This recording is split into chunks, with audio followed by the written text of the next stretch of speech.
Executive Director and CEO with nearly 30 years of global leadership in the steel industry, Mr. RV Sridhar. I used to have what is called as coffee with CEO on every Saturday, and it was an open door policy. People used to come and give me suggestions and ideas and all that. At one point, you were leading businesses worth over 23,000 crore rupees across five plants in two countries with different cultures, regulations, unions, and market cycles. So we found out that Argentina in Latin America was one country where the Chinese didn't export at all. It was a blind spot for them.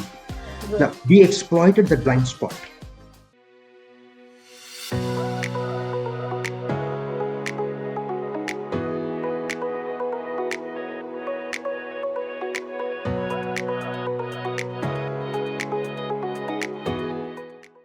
Hi everyone and welcome to FaceTime with Leaders powered by Directors Institute World Council of Directors. I'm your host Charu Mehra and today's guest is someone who has spent 3 decades working in an industry where margins are thin, pressure is constant and decisions ripple across thousands of lives. He has led businesses across continents. He has turned loss making plants into profit engines. He has negotiated in boardrooms, trade forums, and shop floors. And he has done it in a world where steel is not just the product, but a geopolitical force. Joining me today is Mr. RV Sridhar, Executive Director and CEO with nearly 30 years of global leadership in the steel industry across flat and long products, public and private sectors, and across Asia and Africa. He's managed full P&L responsibility for over 13 years, overseen operations worth more than 23,000 crore rupees, led businesses across five plants and two countries, and was awarded Best Steel CEO by the Steel Users Federation of India. He has traveled to over 80 countries, represented industry at the WTO, authored internationally recognized papers, and speaks five languages. But more than the titles or milestones, what interests me is this. He's known as someone who can walk into chaos and build order without breaking people. Mr. Sridhar, welcome to the show. It is such a pleasure to have you with us today. Thank you for this good introduction. In fact, I'm honored to be with you. Wonderful. Looking forward to having a great conversation with you today. When we look at your career, we see big roles, global operations, awards, and numbers. But careers are rarely shaped by titles, they're shaped by moments. So let me ask you this. If you look back now, not at job titles, but at the moments, where do you think this journey really began for you?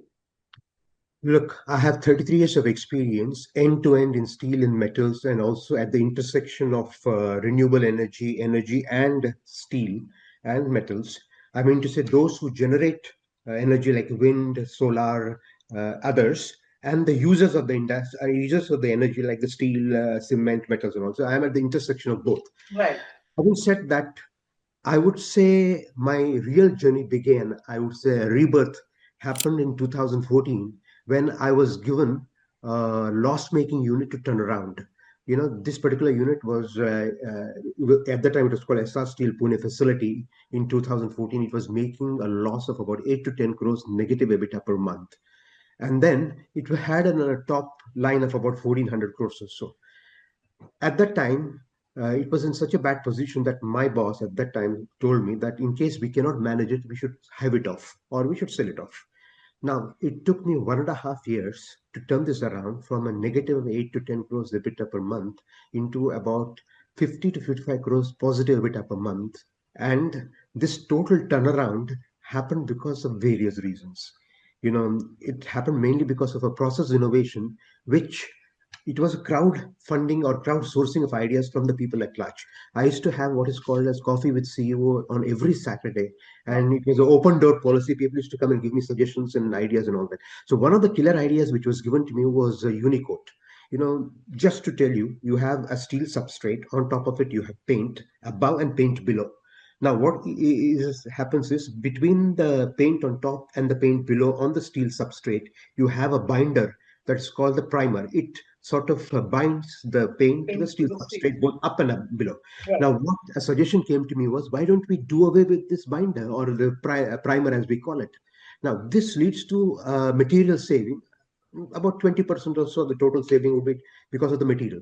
But what happens more interesting than that is, if you have a steel and then you have the paint on it, the paint has to be baked. Now you have one oven for baking the paint on top and baking the paint below.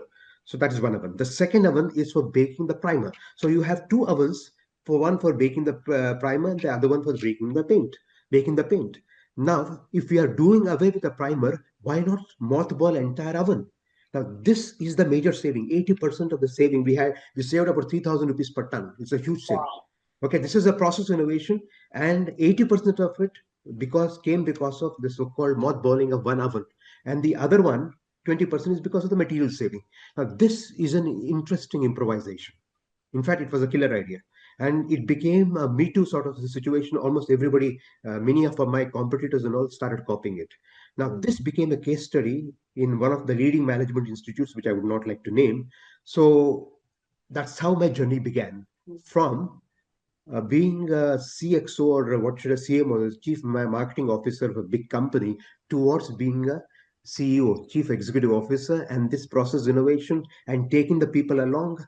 We had an engagement survey. A number of times it was done. In fact, my plant was, this Pune plant was a unionized plant.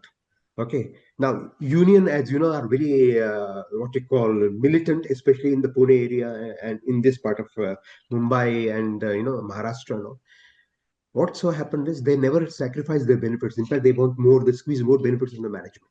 And at that time, SR Steel was going through a crisis. As you know, it was referred to IBC, or was it bankruptcy code and all that. Yeah, Now, I made an appeal to the union saying that, please sacrifice your benefits, because if the company survives, you survive. absolutely. And in fact, they came forward to sacrifice their benefits. And it goes into one of the most beautiful things, saying that people want the company to survive and thrive, and as a corollary, they themselves will thrive. So these are some of the or should I say, inflection moments in my life, moments of truth, where I really evolved over a period of time. Wow. That is such a wonderful and vivid moment that you described for us, Mr. Sridhar. I can almost feel the tension and the excitement that you described. It is such a light bulb thing that happened with you, and kudos on that success. And it's fascinating how a single challenge or a decision can set the tone for everything that follows. So thank you for sharing your journey with us. And as a result of turning around this unit from a 1,400 crores to 5,000 crores, and the EBITDA which I mentioned to you, other units were added to me, like Uttam Galva Khopoli plant, which is quite famous, and then Indonesia plant, and many other plants. The total turnover was about 23,000 crores before I left AMNS, ArcelorMittal Nippon Steel, which took over SR Steel. So that's what it is. And thereafter, I went to JSPL, and from scratch, that is concept to commissioning of 3.4 million tons or so. That's the total, what you call headroom for the plant. And we had almost established in less than 2 years, one of the fastest setting up of a plant, commissioning of a plant from scratch. It happened within 2 years. So that's Wow. another sort of learning experience for me. And there are many other learning experiences also, which we can discuss as we go along. Wonderful, sir. Thank you so much for sharing that with us.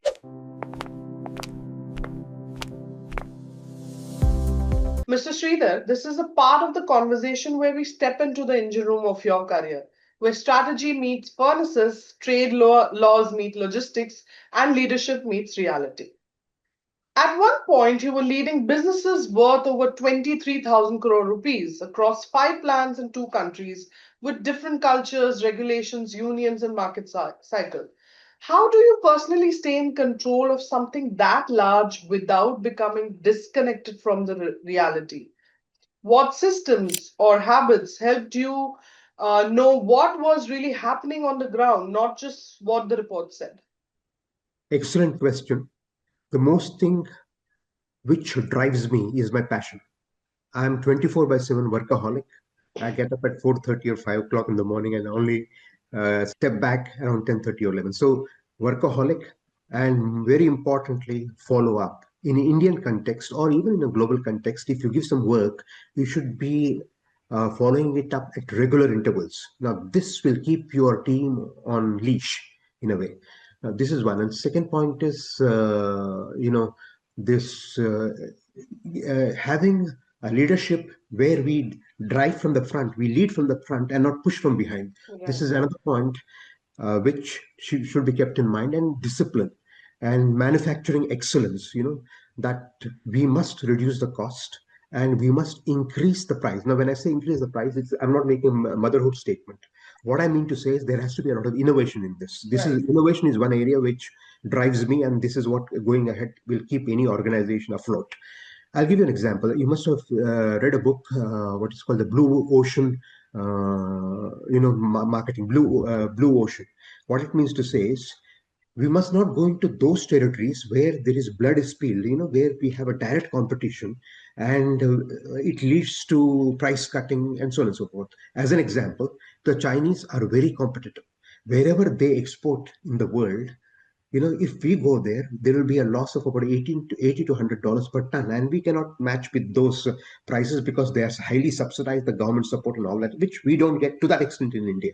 Right. Going forward, I tell my people, please make a pie chart every month and find out those areas where the Chinese don't export. Now, this is a very simple idea, but very Yes. effective. So we found out that Argentina in Latin America was one country where the Chinese didn't export at all. It was a blind spot for them. Now, Right. we exploited that blind spot and we started exporting 10,000 tons, 12,000 tons of galvanized steel every month, which nobody else in India did. Okay. Now, with this, we were able to achieve prices which would not have otherwise achieved. This is one way. If we can do it worldwide, find out those global issues, aggressive opportunity seekers, find the blind spot of my competitors, the so called chinks in the armor of my competitors, why not in India as well? Yes. If I have my various competitors in India. I don't want to take names, you know them. Having said that, we found out that interior Maharashtra, Sangli, Nanded area, or upper reaches of Rajasthan was a blind spot for many Right. of my competitors. Why not attack that place? So this sort of finding out global niches, national niches, where my competition is not active is one area where we can look at it. This is, sort of an innovation. Then, of course, among other things, what we have is the operations, especially decarbonization and all that. I'm sure you know the the bottle culture, where if you do like this, air is trapped and then it gets Yes. released. Yes. So Yes. carbon dioxide, what happens? It comes out of all the blast furnaces and electric arc furnaces and various other furnaces which are there. Is considered a waste. But this carbon dioxide can be tapped. I mean, under pressure, like in a soda bottle, under pressure, the air gets tapped. This carbon dioxide can get trapped under pressure. And then, whenever you want it, it can be released. So, this sort of decarbonization is one way. Now, there is another interesting example. Carbon dioxide is a waste. And what happens is, from the same carbon dioxide, you can produce graphene. Carbon in various forms can lead to something great. This graphene has a net sales realization of about $120,000 to $150,000 per ton. So what is a waste can be converted into something which is supreme, which high value realizations. So nothing is wasted. So how you can utilize decarbonization, and to your benefit. Then there are other things like also, give you an example, pumped up storage. What happens is you ship water from below from a reservoir to on top Yes. of a hill, and then when you require that water is pumped down, and when it comes down, the potential energy turns a turbine and you generates electricity. Now, but Mhm. the same thing is done on land. You have to have a lot of water which is wasted, and then you have to have land. I mean, land acquisition is an issue in India. So why not have it inside oceans itself? Right. Now, you create a reservoir in this ocean bed, and then you create another reservoir on top. So instead of having separate land, and of course it leads to drought and all, you cannot have so much of water. Now, if you do it in the ocean itself, then that is pumped up storage can lead to a lot of electricity and generation. Then there are other things like there's Sage Battery. It's a UK company. What it does is inside the earth. Okay, there are Earth has got the plates and all that. Now, if you make a fracture in the plate, After some time, the plate adds itself. Right. It combines itself. So you create a fracture, pump water into it, and store it. Okay, and then automatically you don't have to do anything. The earth itself holds. Now, so the water which is stored there is under high pressure. Then you have a drill hole, and then you take out the water, and it comes out with huge pressure. So Yes. this sort of pumped up storage of hydrogen, there are interesting ways in which you can generate electricity, decarbonize, and this is what I'll be looking at. And there's another factor in steel industry or metals. If you have to be competitive, you have to have 10 million tons, 5 million tons plus. Okay. Now, there are ways in which there are so many pioneers in industry now, what's called as high core smelt, pioneered by prime metals in Voestalpine in Austria, then easy melt and what's it electric smelting furnaces and all that, where you do not require 5 million tons to run at scale. You can run even at half a million tons, and the space which it occupies is not 20,000 hectares of a plant. You can do it in 20 hectares. Now, this sort of modularization and miniaturization of steel industry or cement industry or other metal industries is some of the innovative ideas which we should look at. In fact, I have done a lot of LinkedIn authorship, what we call as thought leadership. I will refer you or many of your audience people also to my LinkedIn profile. Please go through various articles which I have written on this thought leadership. Absolutely, sir. Thank you for sharing that with us. And, hearing about the sheer scale you manage really puts things into perspective, Mr. Sridhar.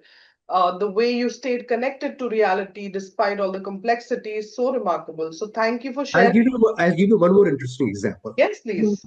whenever there is a gradient, okay, high concentration of fluids and low concentration of fluids, the water from low concentration fluid goes into the higher concentration. Okay, so this is basically osmosis that is called. This happens in nature. Now, when a river goes and meets with the ocean is salty, a river is not salty.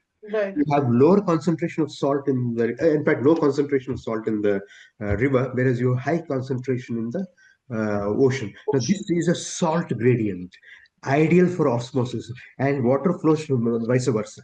Now, this can be tapped into energy generation. Hmm. So, these are some of the things which we should be looking at. Okay. Now, I'll give you two more examples. Yes. You have jet engines. Jet engines are compact. They generate a lot of power and energy to the fighter engines or missiles and so on and so forth. Okay. Now, if the what generations we have in the steel industry are huge, cumbersome, and unwieldy machines and all that stuff, can we have this aero engine fitted into a steel plant so you can compact such a huge energy generation to so much smaller and you can generate more power, in fact more power than the so this is aero derivative engines, so we should be using such things in the plant. Wow. Wow. Thank you so much for sharing your insights with us, sir. So you've handled live anti-dumping and anti-subsidy investigations, worked on WTO matters, and even represented Kenya at WTO Ministerial Conference. Most business leaders never see this side of the industry. In simple terms, how dangerous a trade action can be to a company's survival. And when an investigation hits, what separates leaders who protect the business from those who accidentally damage it further? Very interesting question. But before I answer you, let me also say I'm one of the few who have Africa experience. I have been there for 4.5 years or so. Mhm, In mhm, fact, I have traveled across the entire African continent, east, west, north, south. And it's mhm, a very interesting continent. It has for two reasons. One is it has got high tariff barriers for anybody to come in. So to get into Africa, it becomes very difficult because of the tariff barriers. A. B is once you cross the wall and once you are in Africa, it has got interlocking free trade blocks. So if you are in Kenya, you can export to Sudan, you can export to Egypt duty free. It's called COMESA, Council of Middle and Eastern, South African states, so to speak. And each of these 53 countries, you can export duty free. So once you are in Africa, you can export to all these people at, almost duty free access. And mhm. they have high tariff rates and all that stuff. So Africa is one of the best places for anybody to to expand, to make money, etc. So this is the feedback to your team, to your audience also. Now coming back to the trade actions, now let's take the US as an example right now. Textiles and many other products which India exports, jewelry to US, have 50% duty thanks to Trump. Now, what is happening? We have, we have lost the competition now. We can't compete at 50%. So this is a trade action which goes against you. Jewelry exports, India is suffering now. Textile exports, India is suffering now. So any trade action, anti-dumping happens, we do suffer. And sometimes we take advantage of it. For example, the Chinese are anti-dump all across the world in way for various products. So wherever the Chinese are anti-dump, we go there. Like for example, color-coated steel in Europe. Okay, then cold rolled steel in Indonesia. We find out all those places where the Chinese are anti-dump. So it works towards their advantage also. But we also suffer. For example, steel in the US, we are anti-dumped against hot rolled coils. That's a product. And then also there are other anti-dumping investigations going against India, which we are trying to face. And many of times during my period when I was in Tata Steel, I faced anti-dumping investigations against wire rods in Indonesia, against hot roll coils in Europe, etc., and where we have successfully negotiated many of them. And then the so-called anti-subsidy investigations, we have come out with flying colors. Anti-dumping also, we have come out with flying colors, but in some places we are lost, like for example in US, and it still continues. And for countries like Africa and all, I represented Kenya at the WTO fifth ministerial conference in Cancun in Mexico, on behalf of the Kenyan government, so to speak. And it was an interesting experience. And this anybody who is in steel industry or cement or any other should be aware of all these WTO rules, because that's where you can sort of shield and protect your organization against this anti-tariff or anti-subsidy or anti-dumping allegations and all. Wow, wonderful. So, it is so remarkable how you balance the technical complexity with strategy at the same time. The combination of calm and decisive action really stands out. So, thank you for sharing your insights with us.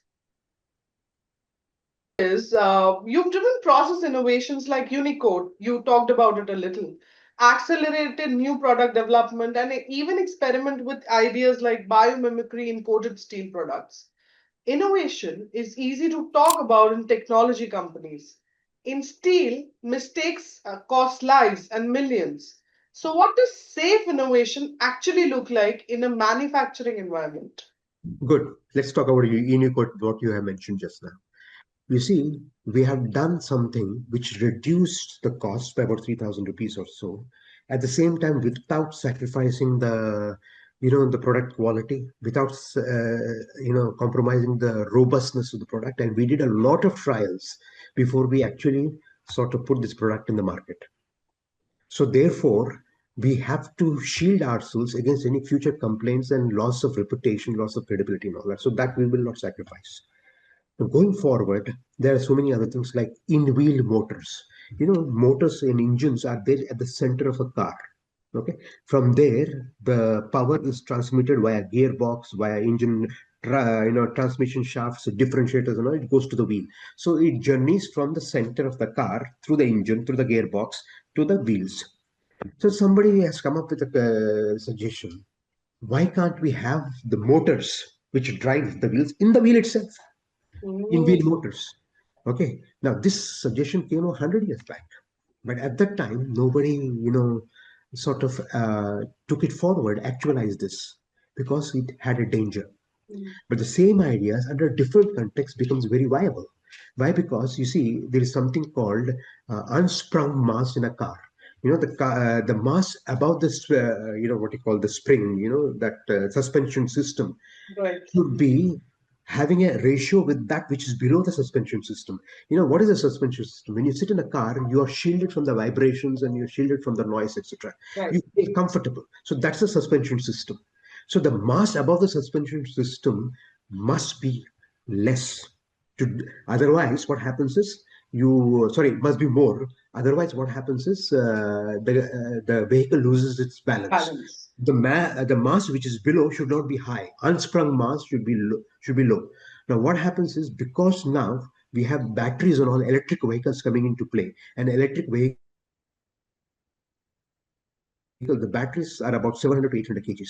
So they are above the spring system. They are above the suspension. So the sprung mass is higher. So therefore, now we can go towards in-wheel motors and all that stuff. So this changed context. Now this innovation is back in place. So these are some of the things which we should be looking out for and taking it forward. I mentioned to you earlier that blast furnace. What happens is blast furnaces are huge. They are polluting 5 million tons, 6 million tons. Unless you are having such huge cathedrals, as we call them, Yes. you cannot be sort of competitive. I mean, it also leads to a lot of carbon dioxide emissions and all that. And we Mhm. have a target to reduce Mhm. from 2.5 kgs per ton to less than 1.6 kgs tons per of carbon dioxide emissions per ton of steel.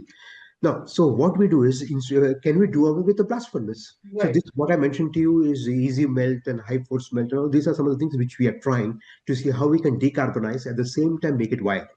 Mhm. Wow. Hearing the balance between risks and creativity in such a high stake environment really makes the challenges tangible. And it's really impressive how innovation can happen safely without stifling I'll experiment. give you just another example. But you said biomimicry. Okay, that's a Okay. one wonderful things which you mentioned. Like instead of having wooden door, why can't you have steel as a? I mean, it gives you a wooden finish. Okay, so steel imitating nature. Yeah. Okay, this is biomimicry. Biomimicry. So wooden door, actually it is not wood, it's steel with a wooden finish. Wow. Marble on the ground and everywhere else, not exactly marble, but steel with a marble finish. Wow. So all of these things we have tried, and steel which will reduce the temperature instead of having an artificial. It's an artificial air conditioning effect Mhm. that you put metallic paints on top of a roof, and then it reflects away heat and drops the temperature within. Yes, yes. Okay, and roofs which clean themselves automatically, self-cleaning roofs, by what you call antibacterial, antifungus roofs. Okay, Wow. all of these are coatings. So these are all interesting things which we are trying. Right, These are right. innovations. Absolutely. As I said, innovation can happen safely without stifling experimentation. So thank you for sharing your thoughts with us. All Yeah, right, Mr. Sridhar, quick switch of gears. Short questions, first instinct answers, no overthinking. Ready? yeah. Okay, let's go. First one. What is one belief you had in your 20s that you completely disagree with today? Safety. Okay, I thought safety was a slogan, was jargon, etc. But after I had an experience where a death happened in one of the plants, Oh, so it was a sort of rebirth for me. Now, this safety consciousness is has become so ingrained in me that I start a meeting with safety first, not strategies, not improving the EBITDA, not reducing the cost. All this is secondary. First and foremost is safety. safety. Wow, wonderful. Okay. Though it was not, it did not come from a good experience, but it definitely is a good habit now. Yeah. Okay, next one. What's your most irrational pet peeve? Something that annoys you more than it logically should. Look, I am a devotee of perfection. Sometimes this irritates people, it irritates me also. So, I'm trying to get over it. Sometimes near perfection is also okay. It actually irritates you because you're not able to achieve that and then you get irritated. Yeah. Okay, next one. After traveling to more than 80 countries, if you had to choose just one cuisine to eat for the rest of your life, what would it be? Italian. Italian? Yeah. Wow, wonderful. Okay, that's nice. Next one. You speak five languages. Wow. Which one do you wish to learn next? I would say Chinese because Right. Mandarin? Mandarin. Yeah. Wow, wonderful. So, if I may ask, what five languages do you speak? Of course, my mother tongue Telugu. Okay. Then English, then Hindi, then Spanish. Wow. Okay. And of course, Sanskrit, which is the mother of all languages. Wow, that Yeah, is I'll be one of the few who have very high sort of knowledge in this area. And I'm talking about Sanskrit. Sanskrit. Yeah. Wow, I've actually never met a person who can speak, Sanskrit and understand it because, I've studied it in school, but after that you tend to don't use it in your daily life, so you tend to lose the knowledge of it. Wow, Yeah. that's wonderful. Okay, next one. What's a skill people underestimate in CEOs, but you think is absolutely critical? Follow up. Follow on. Wow. Okay. Next one is, what does a perfect day look like for you? When I'm able to clinch deals, reduce cost, increase EBIT, and above all, strike empathy and understanding of the people around me, I mean, my team, and if I'm able to inspire them. Wow, wonderful. So total workaholic, as you said. I'll give you one example, which I always tell my people, the Mahabharata story. There was a bird. It had a nest, and it gave birth to its young ones, and it was near a shore. Okay. Now the sea came once and washed off the nest, and the so-called children of the bird, etc. They went away. Now the bird got incensed. It started going to the shore and started picking up each drop and trying to put it aside.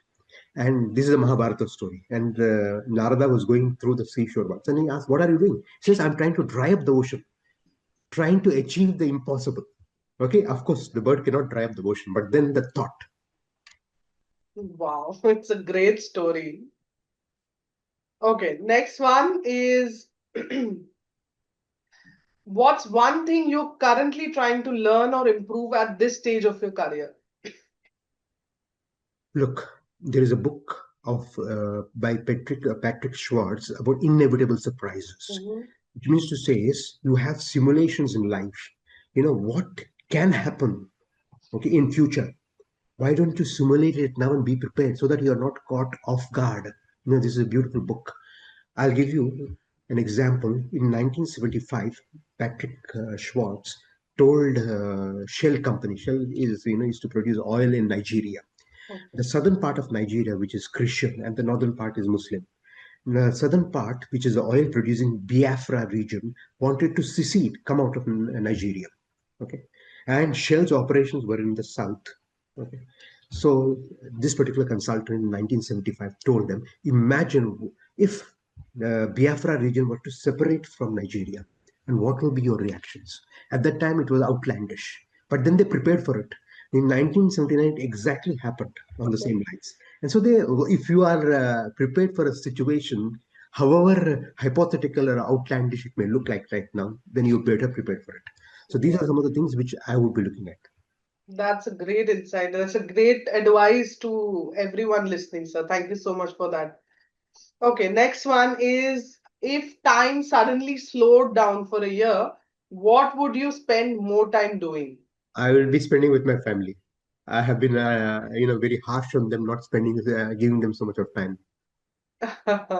It happens, it happens. Okay. All right, next one is, what's the best advice you've ever received?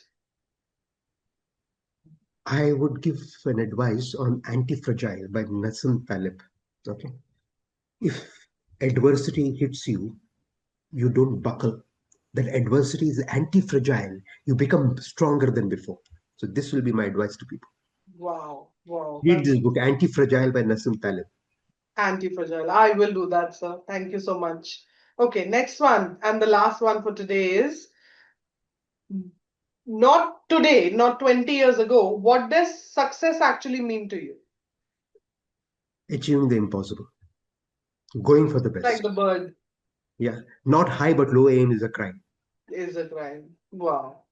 All right. Thank you so much for that spontaneous and candid rapid fire round. It actually helps us know the person behind the professional. So thank you for being so honest with us on this.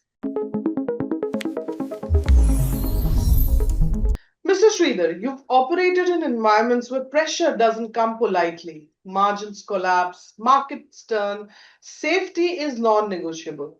Thousands of jobs sit behind every decision. Governments are watching, investors are impatient, and competitors are ruthless.